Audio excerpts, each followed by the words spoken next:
ಕನ್ನಡ ಕಿರುತೆರೆ ಮತ್ತು ಬೆಳ್ಳಿಪರದೆಯ ಪ್ರಖ್ಯಾತ ನಟ ಯಶಸ್ವಿ ನಿರ್ಮಾಪಕ ದಿಲೀಪ್ ರಾಜ್ ಅವರು ಬುಧವಾರ ಹೃದಯಾಘಾತದಿಂದ ನಿಧನರಾಗಿದ್ದಾರೆ. ಅವರಿಗೆ 47 ವರ್ಷ ವಯಸ್ಸಾಗಿತ್ತು.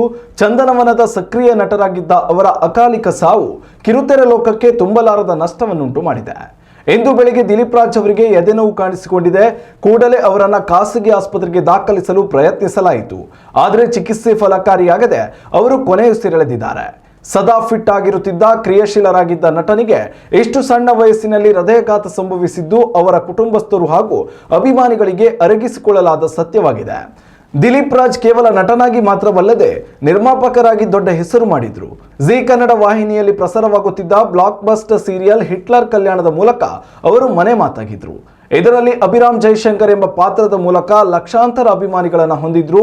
ಕೇವಲ ನಟನೆಯಷ್ಟೇ ಅಲ್ಲದೆ ತಮ್ಮದೇ ಆದ D2 ಕ್ರಿಯೇಷನ್ ನಿರ್ಮಾಣ ಸಂಸ್ಥೆಯ ಮೂಲಕ ಹಲವಾರು ಜನಪ್ರಿಯ ಧಾರಾವಾಹಿಗಳನ್ನು ಕಿರುತೆರೆಗೆ ನೀಡಿದ್ರು. ಕಿರುತೆರೆಯಿಂದ ವೃತ್ತಿ ಜೀವನ ಆರಂಭಿಸಿದ ದಿಲೀಪ್ ರಾಜ್ ಸಿನಿಮಾಗಳಲ್ಲೂ ಮಿಂಚಿದ್ರು. ಮಿಲನ, ಜಾಲಿ ಡೇಸ್ ಸೇರಿದಂತೆ 20ಕ್ಕೂ ಹೆಚ್ಚು ಚಿತ್ರಗಳಲ್ಲಿ ಪೋಷಕ ನಟನಾಗಿ ಹಾಗೂ ಪ್ರಮುಖ ಪಾತ್ರಗಳಲ್ಲಿ ಕಾಣಿಸಿಕೊಂಡಿದ್ರು. ರಂಗಭೂಮಿಯ ಹಿನ್ನೆಲೆಯಿಂದ ಬಂದಿದ್ದ ಅವರು ಅತ್ಯಂತ ಶಿಸ್ತಿನ ನಟ ಎಂದು ಗುರುತಿಸಿಕೊಂಡಿದ್ರು. ದಿಲೀಪ್ ರಾಜ್ ಅವರ ನಿಧನಕ್ಕೆ ಕನ್ನಡ ಚಿತ್ರರಂಗ ಮತ್ತು ಕಿರುತೆರೆಯ ಪ್ರಮುಖ ಗಣ್ಯರು ಕಂಬನಿ ಮಿಡಿದಿದ್ದಾರೆ.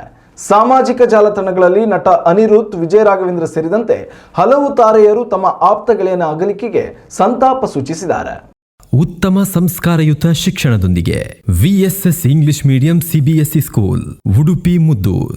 ನರ್ಸರಿಯಿಂದ 10ನೇ ತರಗತಿವರೆಗೆ ಶಿಕ್ಷಣದ ಜೊತೆಗೆ 5ರಿಂದ 10ನೇ ತರಗತಿವರೆಗಿನ ವಿದ್ಯಾರ್ಥಿನಿಯರಿಗೆ ಉತ್ತಮ ಹಾಸ್ಟೆಲ್ ಸೌಲಭ್ಯವೂ ಇದೆ. ನಿಮ್ಮ ಮಕ್ಕಳ ಪ್ರವೇಶಾತಿಗಾಗಿ ಈ ಸಂಖ್ಯೆಗೆ ಕರೆ ಮಾಡಿ.